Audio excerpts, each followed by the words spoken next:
Bismillahirrahmanirrahim. Assalamualaikum warahmatullahi wabarakatuh.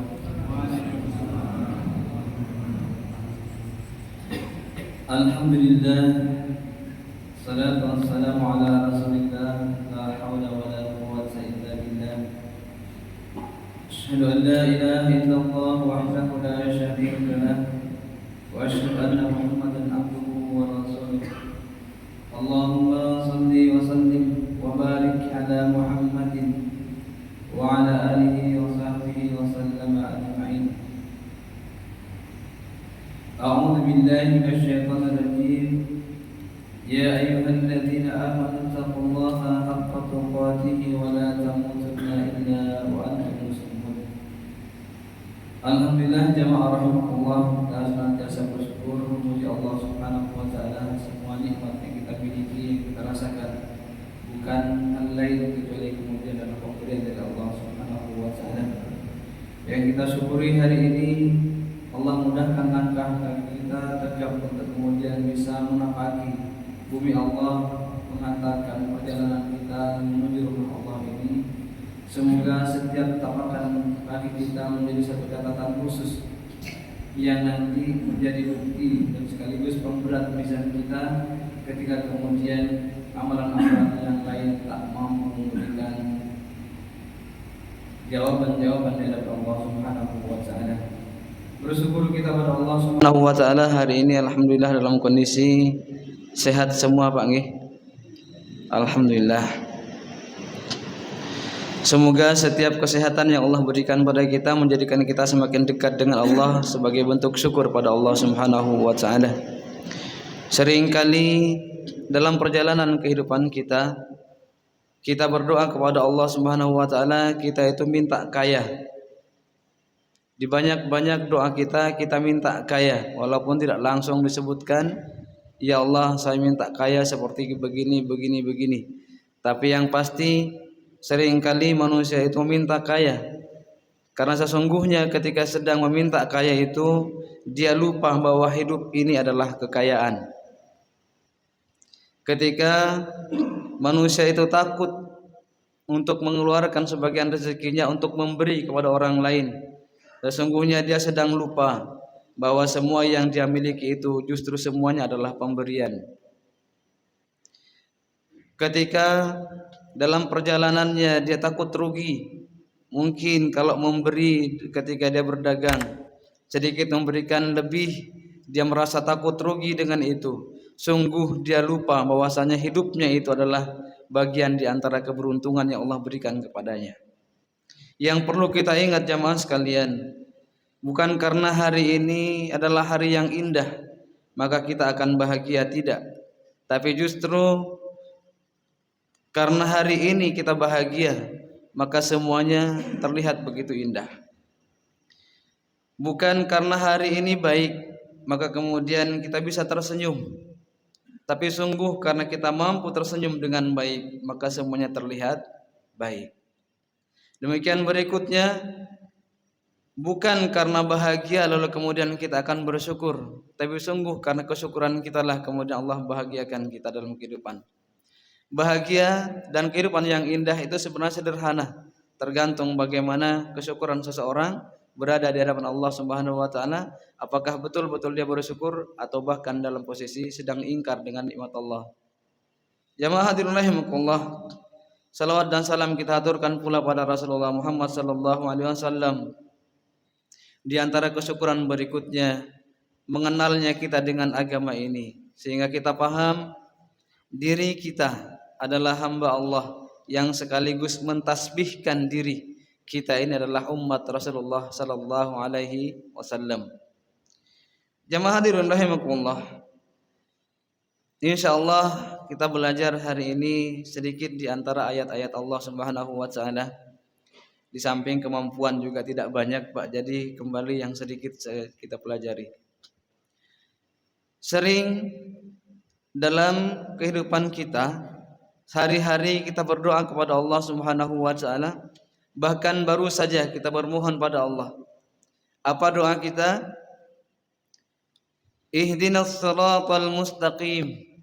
Ya Allah, berikan kami hidayah-Mu senantiasa agar kami tetap berada dalam Shiratal Mustaqim, yakni hidayah yang membimbing kita berada di petunjuk yang lurus sampai nanti kembali kepada Allah Subhanahu wa taala. Di antara para mufassir dan bahkan a'dhamul mufassirin mengatakan bahwasanya hidayah yang bentuknya Shiratal Mustaqim tadi adalah tidak ada lain kecuali kemudian agama Allah Subhanahu wa taala.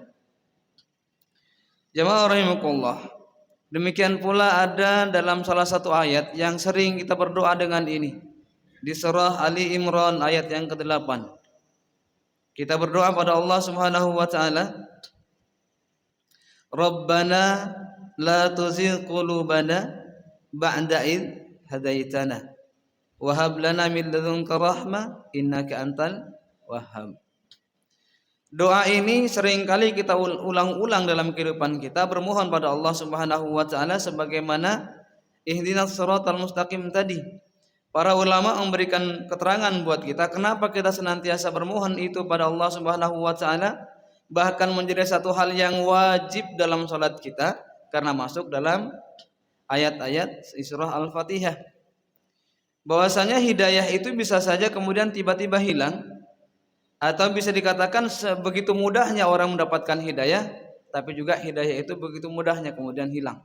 Hatta dari diri kita, Pak, orang-orang yang sudah mungkin berada di baris terdepan dalam sholatnya, menggunakan jubah atau gamisnya ketika sholat dan lain sebagainya, hidayah itu bisa jadi hilang, baik itu pelan-pelan, sedikit demi sedikit, atau nanti bahkan keseluruhan. Yang mereka bahkan termasuk di antara orang yang pernah mendakwahkan kalimat-kalimat yang sama ini. Contoh kecil, Pak. Ketika kemudian seorang murtadin. Para murtadin ini tidak semuanya kemudian orang awam dari berpengetahuan tentang agama. Justru di antara mereka ada juga yang dulunya bahkan pernah berhaji, yang hari ini nggak pulang-pulang di Amerika itu, Pak. Itu kan dulunya seorang ustadz, pengajar pondok pesantren. Nah, inilah kemudian kata Nabi SAW, mintalah kamu kepada Allah agar kemudian hidayah itu tetap dalam dirimu. Karena sungguh kalau kita tidak menjaga bagaimana hidayah yang Allah berikan pada kita, bisa jadi hilang, Pak. Mungkin kita tidak kehilangan secara keseluruhan, tapi bisa jadi kita termasuk orang yang kehilangan sebagian-sebagian dari hidayah yang Allah berikan pada kita. Kita lihat nanti apakah termasuk orang yang kehilangan hidayah atau tidak. Semoga tidak. Jamaah rahimakumullah. Sesungguhnya mendapatkan hidayah itu kadang dari hal yang mudah. Ada orang yang mendengarkan azan mendapatkan hidayah itu. Ada yang sekedar kemudian terluka kakinya, merasakan betapa tubuhnya semuanya merasakan sakit. Ini kalau nggak ada yang ngatur nggak mungkin. Akhirnya dia bersyahadat di hadapan Allah Subhanahu wa taala. Dan hal-hal yang remeh kadang yang mudah-mudah kita jumpai orang itu berhidayah. Kita alhamdulillah yang mungkin di antara kita sekian persennya adalah orang yang langsung mendapatkan hidayah itu begitu terlahir ke dunia ini. Kita paham orang tua kita sholat, orang tua kita baik, orang tua kita begini, akhirnya kita mudah mengulang kembali kalimat-kalimat thayyibah, asyhadu an la ilaha illallah wa asyhadu anna muhammadar rasulullah, dan kalimat-kalimat thayyibah lainnya.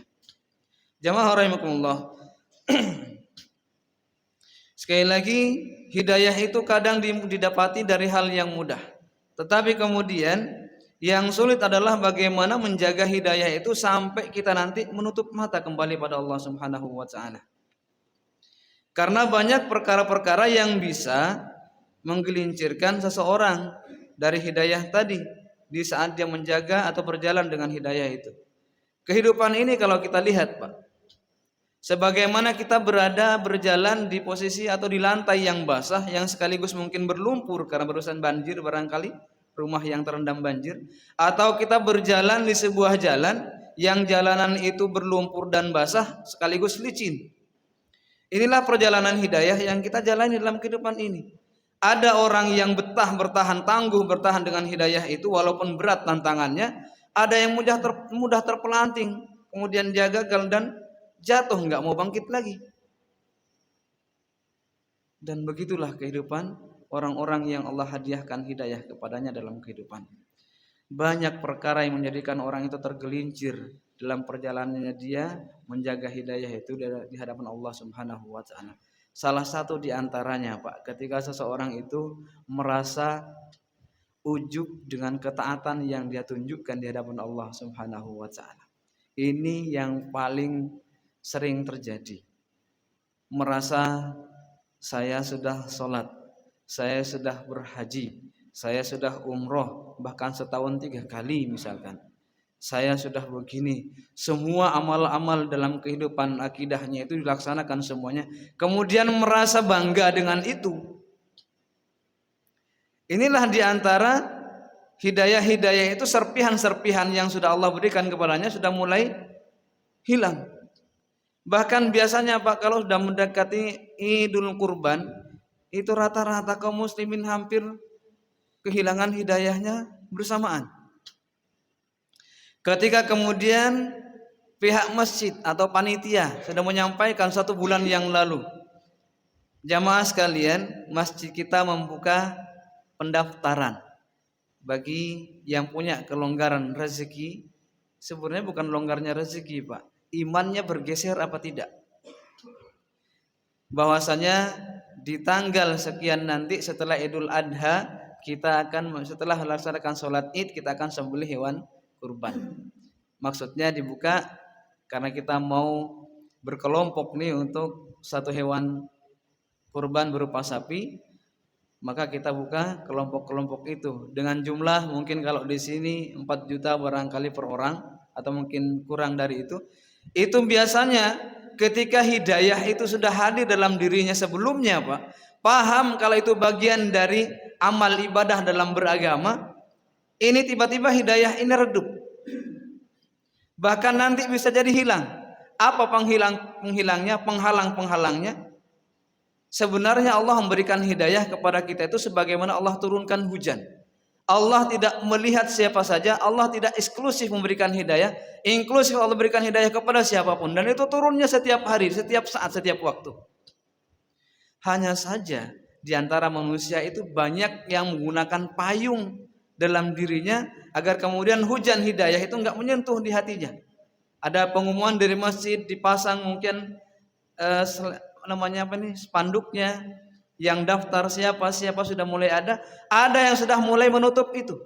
Apa payungnya?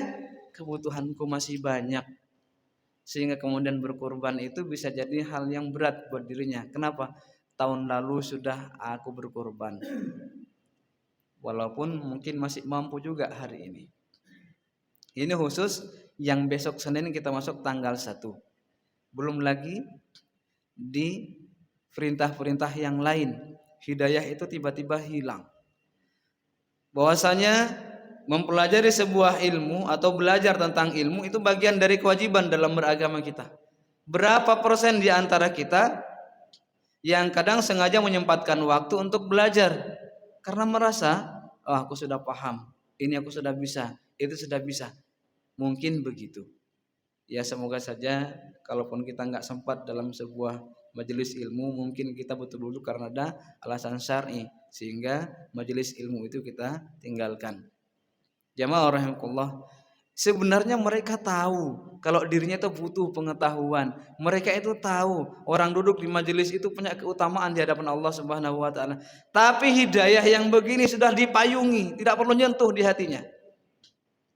Itulah sebabnya kenapa di banyak-banyak masjid kalau udah jelas pengumuman itu ada dari awal, nanti ba'da sholat kita akan begini, ada kajian begini, pulang. Kenapa? Payung hidayahnya terlalu kuat untuk menangkal angin, menangkal hujan-hujan hidayah yang Allah berikan, tetesan-tetesan embun hidayah yang Allah berikan pada hatinya, harusnya dia tangkal dengan payung-payungnya itu. Jamaah rahimakumullah, itu tidak dirasa. Karena hanya dianggap orang yang kehilangan hidayah dari Allah Subhanahu wa taala ketika dia murtad. Bukan hanya itu, Pak.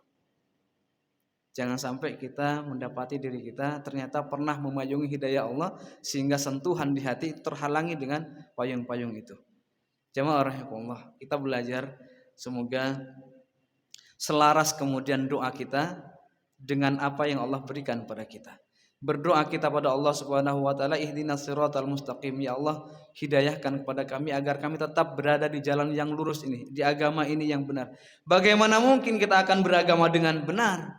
Belajarnya saja, dengar akan ada pengajian, ada bahasan dari ayat-ayat Allah, bahasan dari mungkin hadis-hadis Nabi, kita tinggalkan. Atau mungkin sekarang beralasan, kan banyak YouTube. Apalagi Jabalus Salam juga sudah punya YouTube, bisa dilihat dari situ. Iya Pak, dapat kita dari situ. Tapi ada satu hal yang kita nggak dapat. Kita tidak di posisi bermajelis ilmu, hanya mendengarkan dari rumah. Atau bahkan mungkin sambil berkendara berjalan. Ilmunya kita dapati, tapi keutamaan dalam majelis nggak dapat. Yang kadang ketika kita nonton YouTube itu bisa jadi ada panggilan masuk, sambungan tadi sudah kemudian berubah dan lain sebagainya. Jamaah rahimakumullah, boleh. Saya juga termasuk orang yang peminat YouTube. Di antara YouTube ada ulama-ulama yang mungkin ketika Syekh Timur Tengah itu ada khutbahnya, baik Jumatan atau mungkin di kajian masjidnya, Masjid Nabawi itu, Syekh yang ada di tiang-tiang Masjid Madinah itu kan masing-masing punya YouTube. Kita ngikuti itu. Saya juga termasuk orang penggemar YouTube. Kenapa saya mengikuti itu? Satu, kita terhalang dengan kesempatan untuk senantiasa berada di sana. Yang kedua, memang saya belum punya waktu untuk ke sana, terutama dari sisi modal. Apalagi kalau mau tiap hari. Alhamdulillah dengan YouTube bisa tiap hari Pak lihat kajian-kajian Syekh Timur Tengah itu hari ini.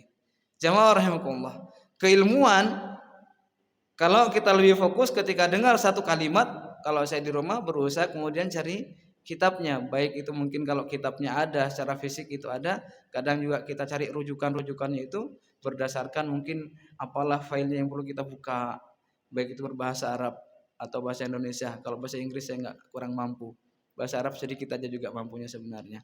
Jamaah rahimakumullah, jadi hidayah itu bisa jadi hilang pelan-pelan dalam diri kita, menganggap kita masih beragama dengan benar, padahal sesungguhnya hidayah sudah mulai hilang. Yang repot itu ketika sudah mulai hilang. Karena apa? Karena penghalang-penghalangnya tadi. Jamaah rahimakumullah, singkat saja kayaknya sudah kurang 15 menit lagi nih. Masalahnya di sebelah sudah mulai siap dari tadi. Jamaah rahimakumullah, sekali lagi hidayah itu dibagi rata oleh Allah Subhanahu wa taala kepada siapapun. Tapi tadi karena mereka masing-masing itu pakai payung tadi, sehingga hidayah nggak nyentuh di hati. Sudah tahu itu arahnya begini-begini, dalam Islam tuh kewajibannya begini-begini, ada fardunya, sunnahnya, semuanya tahu, tapi hanya mungkin fardunya yang diambil dan sebagainya.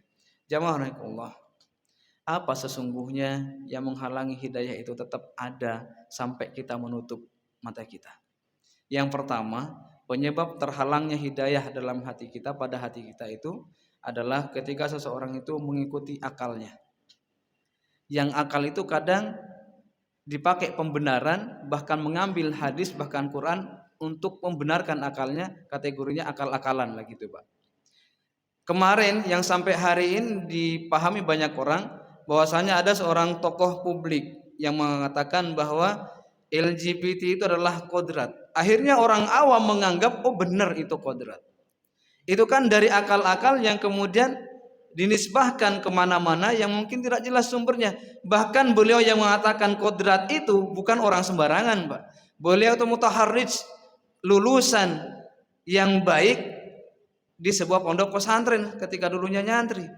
Beliau punya gelar doktoral itu tidak mungkin sembarangan. Bahkan punya gelar profesor itu enggak sembarangan. Kemudian kalimat mengatakan bahwasanya LGBT adalah kodrat. Subhanallah, kalau enggak karena akal sehingga dibenarkan dengan pembenaran-pembenarannya, maka inilah hidayah itu mulai terkikis dalam kehidupannya. Kita yang mengikuti karena melihat itu tokoh yang menyampaikan, beliau bukan orang sembarangan.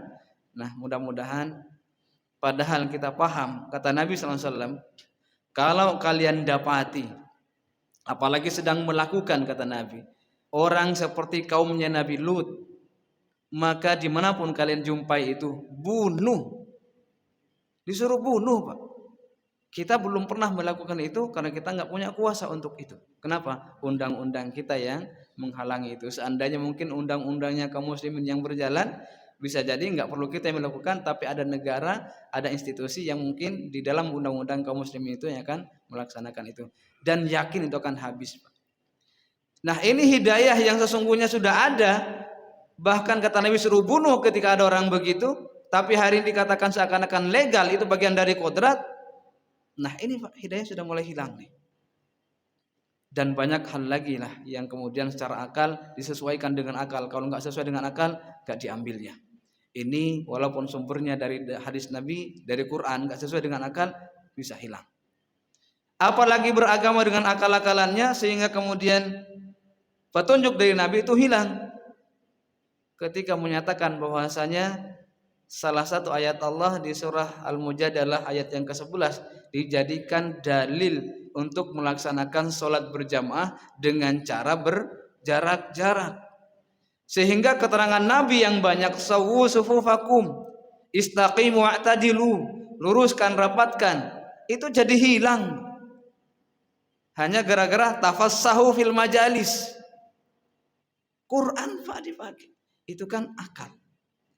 Hilang hidayah yang sesungguhnya.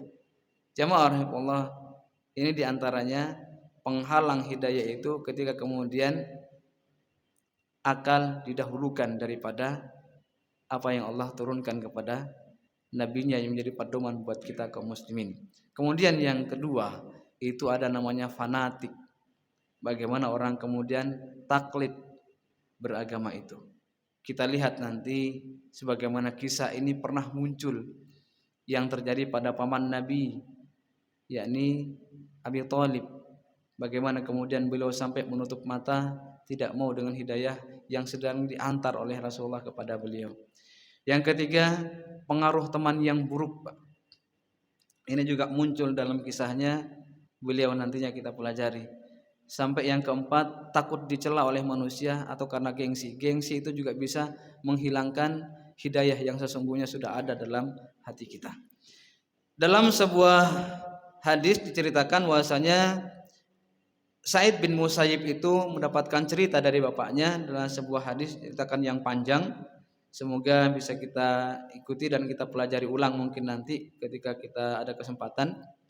Hadis ini jadi pelajaran buat kita bagaimana paman Nabi SAW yang hari itu di kondisi yang berat akan pergi meninggalkan dunia. Beliau menceritakan, lamma hadarat Abu Thalib al-wafat ja'a Rasulullah SAW. Ketika Abu Thalib itu sudah mendekati waktunya pergi meninggalkan dunia, mendekati ajalnya, sudah wafatnya akan segera pergi, maka Nabi datang kepada beliau. Di sisi Abu Thalib itu fawajada indahu Abu Jahal bin Hisham. Nabi sudah dapati di sisi pamannya ini ada Abu Jahal bin Hisham. Sekaligus juga ada Abdullah bin Umayyah bin Mughirah. Ada dua orang yang bersamai Abu Thalib hari itu. Nabi SAW sebagai ponakan yang begitu merasa banyak mendapatkan pembelaan dari beliau.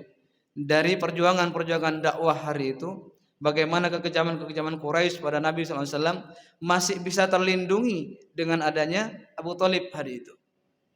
Maka Nabi merasa harusnya beliau ini sudah berada di posisi dekapan hidayah Allah Subhanahu wa taala. Maka begitu nyampe di posisi hampir sakarat itu, Nabi menyampaikan, qala Rasulullah sallallahu alaihi wasallam li Abi Thalib, ya ammi, qul la ilaha illallah. Wahai pamanku, cukup ucapkan la ilaha illallah. Karena kata Nabi, kalimatun asyhadu laka biha indallah. Dengan kalimat ini aku akan bersaksi tentangmu di hadapan Allah Subhanahu wa taala. Perjuanganmu sudah banyak membela agama ini. Kesaksian-kesaksian itu banyak, biar aku bisa bersaksi di hadapan Allah, wahai pamanku. Tapi apa yang terjadi? Setelah Nabi mengucapkan begitu, kemudian dua orang tadi yang sudah duluan dengan Nabi datangnya, yakni Abu Jahal dan Abdullah bin Mughirah tadi, menyatakan kepada Abu Thalib, apa yang mereka katakan? Atarghabu an millati Abdul Muttalib. Apakah kamu sudah benci, ingin meninggalkan agamanya Abdul Muttalib ini? Abdul Muttalib ini, jamaah rahimahullah, sehingga sampai di penghujung kemudian dari cerita itu Nabi mengulang-ulang, Nabi ya pamanku ucapkan la ilaha illallah. Kembali disambung oleh orang tadi yang dua tadi, ditanyakan, kamu sudah bencikah dengan agama ini sehingga kamu akan tinggalkan agama ini akan mengikuti Muhammad dan sebagainya. Sampai menutup mata, Pak. Ini satu, ada teman di situ, ada gengsi di situ, sampai Abu Thalib itu tidak mau mengucapkan la ilaha illallah, meninggalkan dunia ini. Sampai kemudian Nabi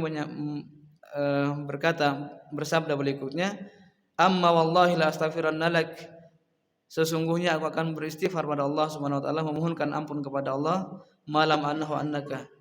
Kemudian sampai kemudian Allah menurunkan sebuah ayat pada beliau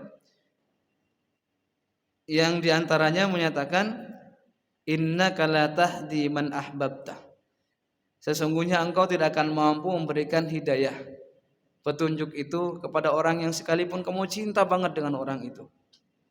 Karena sesungguhnya innallaha yahdi may yasha, hidayah itu Allah berikan kepada siapa saja yang kemudian Allah kehendaki. Sebenarnya hidayah hari itu sudah ada, tapi apa penyebabnya? Yang pertama, Pak, kenapa kemudian Abu Thalib itu masih bertahan dengan itu? Pertama, karena di situ ada teman. Jadi penghalang hidayah yang pertama itu karena ada teman, dan kebetulan temannya teman yang buruk. Ini yang perlu kita pelajari. Hati-hati kemudian kita berteman, karena kata Nabi SAW, seseorang itu akan dilihat almar'u ala dini halilihi falyandur ahadukum mayuhal. Orang itu akan dilihat kepada siapa, dengan siapa dia akan berteman. Kalau berteman dengan orang yang buruk, maka otomatis dia akan ikut keburukan-keburukannya. Maka di hadis yang panjang diumpamakan berteman itu seperti orang yang berteman dengan penjual parfum dan orang yang pandai besi. Maka kalau dia ikut berteman dengan orang yang penjual parfum, maka akan kena wanginya. Tapi kalau berteman dengan pandai besi dan akrab di situ, otomatis kena juga bau-bau besinya.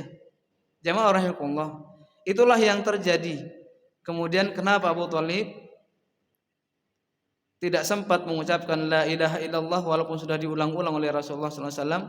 Bahkan Nabi mengulang-ulang, aku akan bersaksi kepada Allah dengan kalimat ini, engkau sudah menjadi bagian dari yang Allah cinta kepadanya. Tapi ternyata apa pilihannya? Tidak mengikuti juga. Kenapa? Karena ada temannya yang senantiasa mengulang-ulang.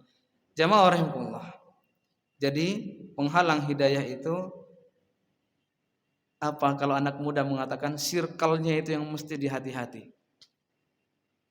Bagaimana pergaulan-pergaulan kita? Kalaulah kebanyakan kaum muslimin pada umumnya dan harusnya di jam-jam menjelang subuh itu sudah mendekat dengan masjid, perjalanan ke sini, Pak, ada satu tempat yang kita lewati tadi yang masih banyak di situ generasi muda ngumpul. Di daerah Jalan Beler tadi, Masya Allah, masih di sini jam segini, masih ramai. Mungkin masih seru-serunya barangkali. Jamaah rahimakumullah, semoga bukan generasi kita, bukan anak-anak kita. Tapi kalau generasi kayaknya mungkin iya, masih banyak kaum muslimin yang di situ generasinya. Jamaah rahimakumullah, dengan siapa kita berteman, maka berhati-hati, dijaga betul pergaulan. Saya mengalami hal buruk ketika dulu pertemanan kami juga kurang baik. Ketika masa-masanya berkumpul dengan satu komunitas. Komunitas ini yang hari itu ternyata mengajak kita pada sesuatu yang kemudian dilarang oleh Allah Subhanahu wa taala. Ya istilahnya banyak berkaitan dengan perbankan. Yang kemudian di antara teman-teman itu terikut, ada yang pinjam bank, ada yang kemudian ikut memiliki kartu kredit. Itu karena komunitasnya. Yang ternyata begitu kita pelajari baik-baik, di antara yang dia lakukan itu ternyata banyak menjerumuskan pada arah dosa. Kenapa? Di situ ada riba dan lain sebagainya. Tergantung temannya, Pak. Kalau kita pandai mencari teman, maka hidayah yang Allah sudah berikan pada kita, insya Allah akan tetap terjaga. Disinilah sulitnya. Banyak orang tergelincir dari hidayah itu, bisa jadi salah satunya karena pertemanan tadi.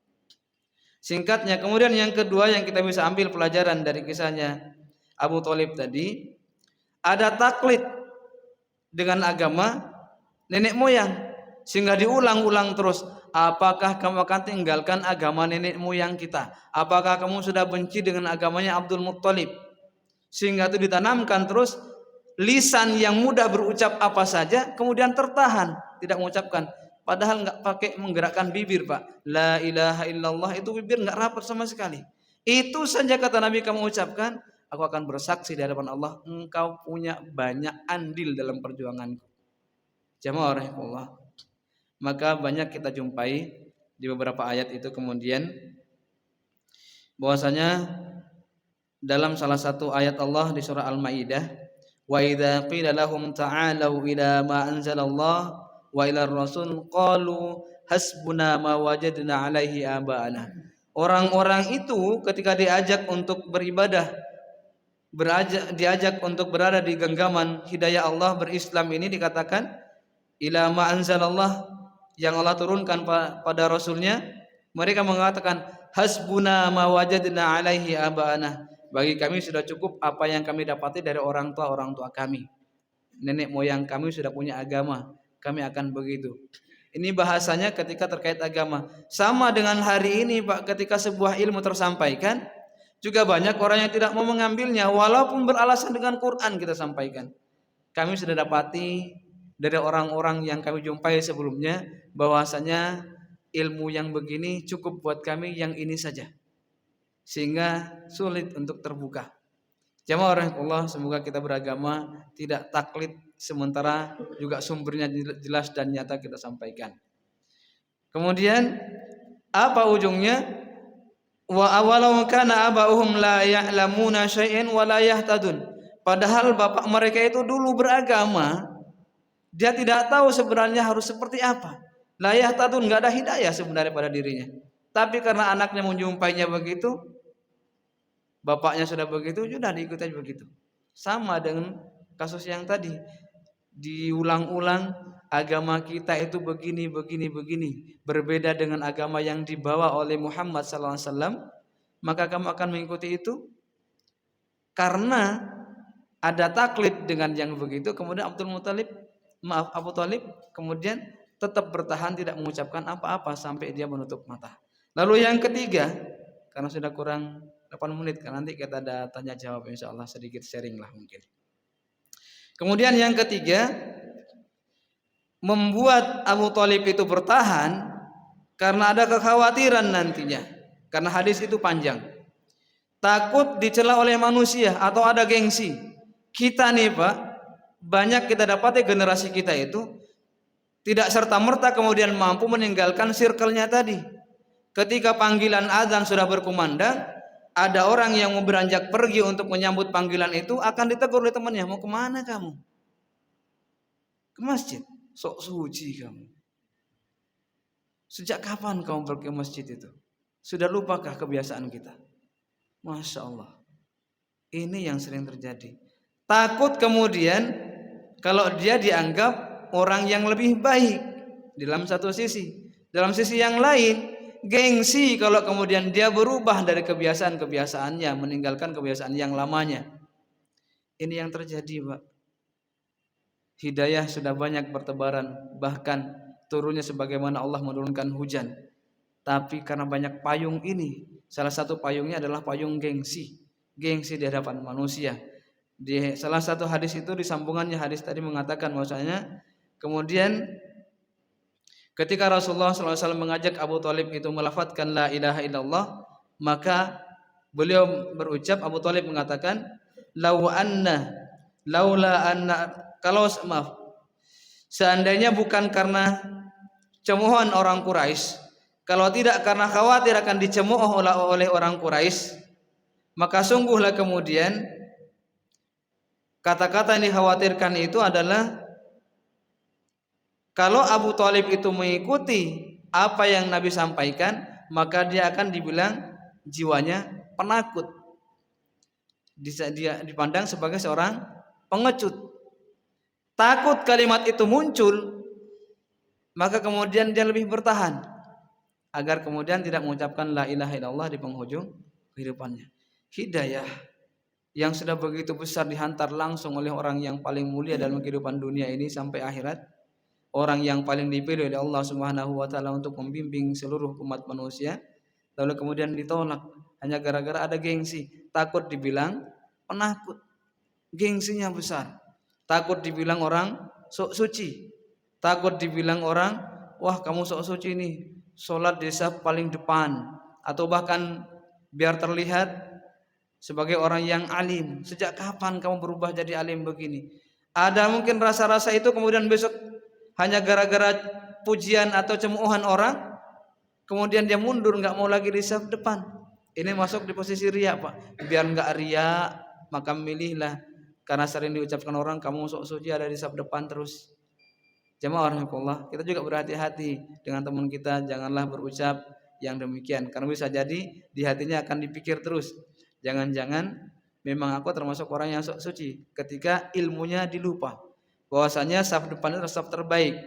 Kamu tuh di saf depan terus sok suci, misalkan karena bercanda dengan temannya. Candaan-candaan yang isinya serius begini sebaiknya kita tinggalkan. Jangan sampai kemudian orang yang kita bilangi begitu kemudian berubah, lalu nggak mau lagi di saf depan, itu jatuhnya pada perasaan riaknya. Justru orang berhenti mengamalkan sebuah kesolihan hanya gara-gara ucapan seseorang, itulah semakin riaknya nyata. Begitu kata Nabi SAW. Jamaah rahimahullah, kalau kita kuat maka nggak akan berubah, tetap milih yang paling depan. Tapi lebih parah ketika nanti ada gengsi dengan gengnya, ada gengsi dengan circle-nya, ada gengsi dengan kelompoknya, sehingga hidayah yang sudah ada terlewatkan begitu saja. Jamaah rahimakumullah, semoga kita tidak mendapati kondisi itu. Kemudian yang kelima, penyebab hidayah itu hilang karena seseorang itu menjadi budak dunia. Mungkin kesempatannya tidak cukup untuk hari ini. Dulu sebenarnya sudah sempat disampaikan apa dan siapa budak dunia itu. Semoga masih diingat. Kalaupun tidak diingat atau mungkin agak lupa karena belum bisa dilihat kembali tayangan karena belum ada, mudah-mudahan kesempatan lain kita ulang atau singgung sedikit-sedikitnya saja. Jamaah rahimakumullah, sebelum menjelang syuruk, karena di sini harus juga tepat waktu, sekaligus saya mungkin nanti izin duluan karena ada yang mendesak untuk pagi-pagi sebelum jam 7. Mudah-mudahan kesempatan kita masih ada dan terbuka sebelum kemudian kita dipanggil kembali oleh Allah Subhanahu wa taala.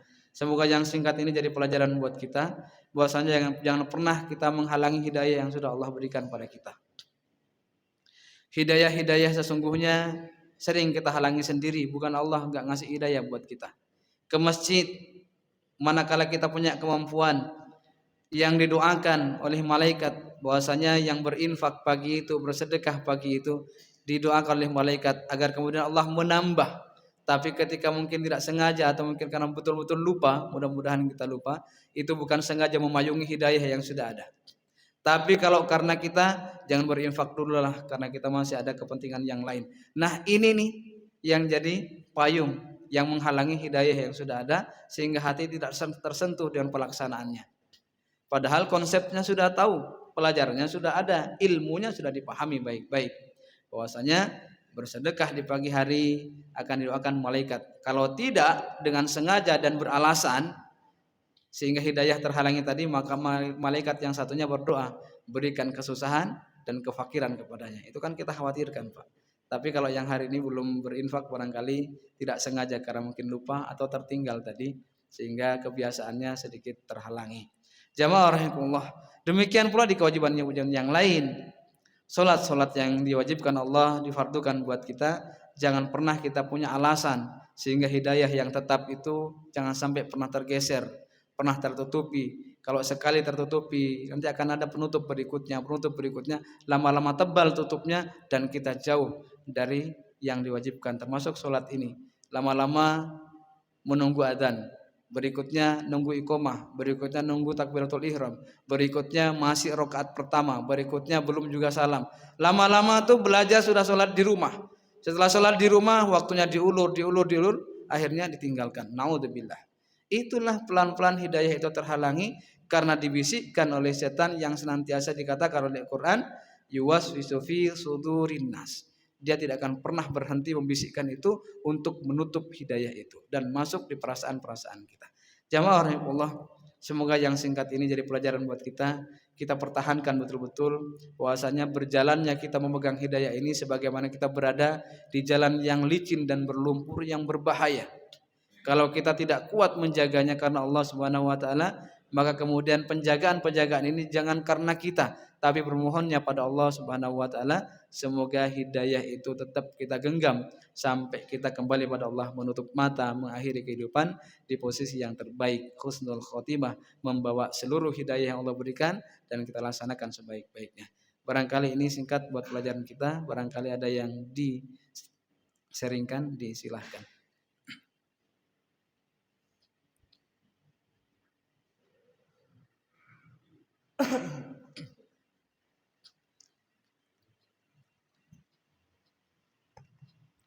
Bismillahirrahmanirrahim.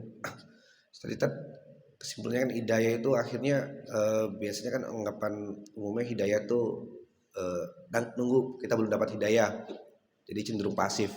Tapi dari paparan Ustaz akhirnya hidayah itu sepertinya kita harus aktif gitu. Jadi itu bagaimana ya konsepnya lebih mirip keimanan ya jadinya hidayah. Dan itu bagaimana dengan ya apakah hidayah itu kembali lagi sih, jadi apakah itu hidayah itu kita tunggu biar Allah menyampaikan ke kita, ataukah memang kita harus mencari hidayah tersebut? Insyaallah. Baik, apakah hidayah itu kita yang harus aktif mendatangi hidayah, ataukah kita cukup menunggu? Hidayah itu tidak perlu kita cari, nggak perlu kita juga tunggu karena sudah datang. Seperti halnya air hujan tadi dikatakan ulama bahwasanya hidayah itu udahlah turun setiap hari, datang setiap hari. Jadi kita aktif atau tidak, hidayah itu datang pada kita. Cuman kita sambut apa tidak, itu aja. Kita tinggal menyambutnya. Sebenarnya sudah ada, Pak. Dalam hidayah kita sudah posisi hari ini sudah bersahadat, hidayah kita secara keseluruhan besar yang kita sudah ambil. Ada perintah-perintah dalam agama itu kewajiban buat kita. Misalkan kata Nabi, ada hakul muslim alal muslim. Salah satunya hak seorang muslim dari muslim yang lainnya. Salah satunya dijenguk kalau dia sakit. Kita tahu ada saudara kita sakit nih, kesempatan ada untuk menjenguk nih, tapi ada aja alasan untuk kemudian membatasi itu. Nah itu namanya kita sudah menghalangi hidayah. Hidayah sudah kita dapat, Pak. Bukan kita nggak dapat hidayahnya. Sesungguhnya orang yang dikatakan mencari hidayah itu mungkin kalau mereka betul-betul nggak kenal dengan Islam sama sekali, ya. Karena mungkin dari lahir sudah mungkin langsung beragama, tidak dekat-dekat dengan kaum muslimin sama sekali, sehingga tidak melihat. Tapi kalau mereka sempat melihat kaum muslimin, sikapnya kaum muslimin itu baik semuanya, yang tampak baik semua, itu sudah ada, Pak, di hatinya hidayah. Tinggal bagaimana dia bertanya, kok orang muslim itu kenapa sih harus sholat 5 waktu misalkan begitu, kalau itu yang dilihat. Ketika itu sudah ada, artinya tinggal klik sedikit sudah jadi dia akan bersyahadat. Atau bahkan mungkin tunggu ada satu musibah yang akan hadir dalam dirinya, sehingga dengan itu kemudian kok orang muslim kena musibah ya sabar aja ya, tenang aja ya, nggak pernah repot-repot ya. Ini yang muslim yang paham bahwasanya musibah yang datang itu adalah ditanggapi dengan sabar. Kalau rezeki yang datang ditanggapi dengan syukur. Ketika musibah yang berat kaum muslim menghadapinya, sabar aja. Di kondisi sambil berikhtiar, kalau berupa penyakit jadi sembuhkan sakitnya, tapi tidak pernah kemudian menyalahkan, kok Allah ngasih saya penyakit sih? Enggak. Bagi orang beriman, justru sakit itu bisa jadi itu bentuk kasih sayang Allah Subhanahu wa taala agar sakitnya jadi barokah. Karena banyak orang yang sakit juga barokah. Kenapa barokahnya? Banyak istighfarnya di situ. Semasa sehat jangankan istighfar, ngomong astagfirullah aja susahnya, ngomong yang lain-lain yang mungkin mudah. Nah, itu salah satunya. Jadi hidayah itu para hadirin rahimakumullah, hidayah itu enggak perlu kita cari karena sudah datang dengan sendirinya. Tinggal kita, apalagi kita sudah berada di posisi berakidah begini, hidayah itu berupa pengetahuan yang sudah kita pahami, tapi kita belum melaksanakan karena kita beralasan. Kalau alasannya syar'i mungkin bolehlah. Kenapa tidak berhaji hari ini? Saya sudah daftar, belum panggilan. Nah, itu kan lain, Pak. Saya sudah berumroh tahun kemarin, tahun ini istirahat dulu karena modalnya buat yang lain. Mungkin jelas. Kalau yang paling mudah itu, Pak, kenapa kamu di samping rumahmu ada orang lapar, kamu diam saja? Dan ini banyak, Pak, kondisi begini. Bahkan bisa jadi sebisa mungkin orang ini kita beli tanahnya, beli rumahnya biar nggak kelihatan di sini. Itu mengusir secara pelan-pelan. Itu ada, saya jumpai orang begitu. Kenapa kok dibeli? Bahkan berani orangnya nawarkan harga mungkin cukup ini dibeli 15 juta misalkan, dia tawar tuh 50 juta. Dengan bangga menerima padahal tujuannya mengusir. Harusnya kalau dia mungkin berharta, uang segitu bangunkan rumah orang itu, Pak. Karena dia mampu melakukan itu. Kenapa? Orang ini akan tetap menjadi tetanggaku dari kehidupan dunia sampai nanti di surga Allah Subhanahu wa taala. Itu sudah paham ilmunya. Tapi karena lebih pada kebencian, merasa harga dirinya turun karena di sampingnya ada orang miskin, lebih baik diusir orang itu. Inilah hidayah yang ada itu dihilangkan, ditutup dengan kebencian. Jadi hidayah sudah ada. Jadi soal aktif dan tidaknya sebenarnya sudah tinggal, ya mungkin bisa dikatakan aktif ialah ya. Harus memang diaktifkan karena sudah ada. Mohon kalau kurang-kurang sempurna nanti bisa disempurnakan. Jemaah sudah lebih 10 menit. Apakah langsung suruk atau nambah sedikit lagi sehingga ada terbuka lagi pertanyaan? Disilahkan. Karena untuk langsung sholat suruk kayaknya masih harus nunggu sedikit lagi. Cukup? Ini dicukup. Oh baik, masih ada Pak sebelum cukup.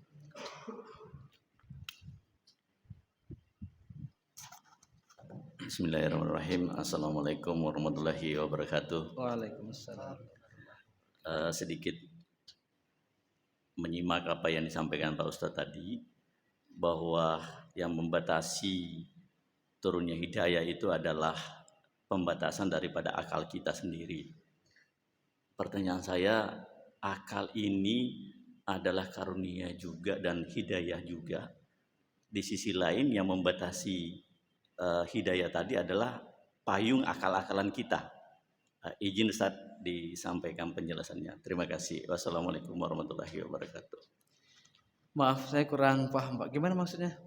Jadi pembahasan tadi menyatakan bahwa yang membatasi hidayah itu adalah akal. Betul. Yang memayungi hidayah itu datang karena ada akal-akalan kita. Baik. Pertanyaan saya, akal ini adalah hidayah atau karunia Allah juga? Ada yang bentuk tidak relevansinya dengan pemikiran saya. Izin Ustaz, maaf. Baik. Alhamdulillah, ini pertanyaan nggak ringan Pak. Ini butuh kuliah 7 semester kayaknya ini. Baik, akal kita adalah hidayah dari Allah Subhanahu wa taala. Akal kita adalah pemberian Allah Subhanahu wa taala, tapi tidak bertujuan untuk kemudian mengakal-akali hidayah yang sudah Allah berikan pada kita.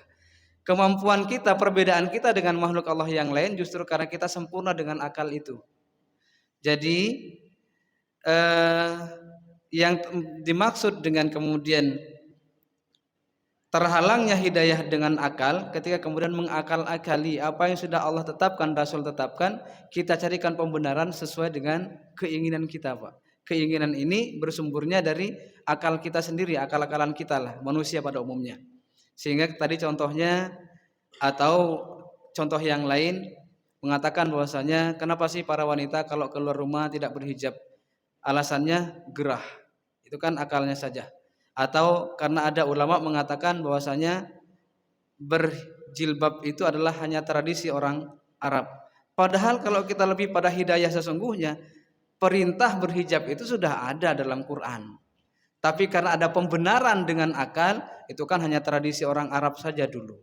Sehingga orang Indonesia tidak perlu ikut-ikutan tradisinya orang Arab. Nah maksud saya, akal mengakal-akal itu demikian Pak. Kalau soal akal itu adalah pemberian Allah, itu juga hidayah Allah. Orang yang tidak sempurna akalnya, ya mudah-mudahan Allah sempurnakan. Artinya akal betul-betul pemberian Allah Subhanahu wa taala. Korelasinya dengan bahasan kita yang dikatakan akal menjadi penyebab terhalangnya hidayah atau bahkan hilangnya hidayah baik keseluruhan atau sebagiannya, ketika kemudian petunjuk-petunjuk Allah sudah ada tapi diakal-akali. Demikian, Pak. Mohon maaf. Jadi begitu kira-kira. Mudah-mudahan kekurang sempurnaannya kesempatan hari ini jadi bentuk bahwasanya kita hausnya berilmu itu sangat butuh dengan ilmu. Mudah-mudahan Allah bukakan dan semakin ada yang penasaran di hati kita, semoga kita semakin punya kesempatan untuk mempelajarinya lebih dalam. Hadanallahu wa iyyakum ajmain. Sepertinya sebelah sudah mulai agak dingin. Mudah-mudahan bisa dinikmati dengan baik nanti. Saya mohon izin tidak ikut bersama dengan jamaah sekalian karena harus cepat-cepat ada sesuatu yang mesti disegerakan sebelum jam 7. Sekali lagi mohon maaf atas segala hilaf dan kurangnya. Semoga hidayah yang Allah berikan pada kita tidak akan pernah terpisah dalam kehidupan kita sampai kita kembali pada Allah menutup mata dengan sempurna. Di hadapan Allah semua balasan kita terima, di hadapan Allah semua kita menjadi hamba yang dicintainya. Hadanallahu wa iyyakum ajmain. Assalamualaikum warahmatullahi wabarakatuh.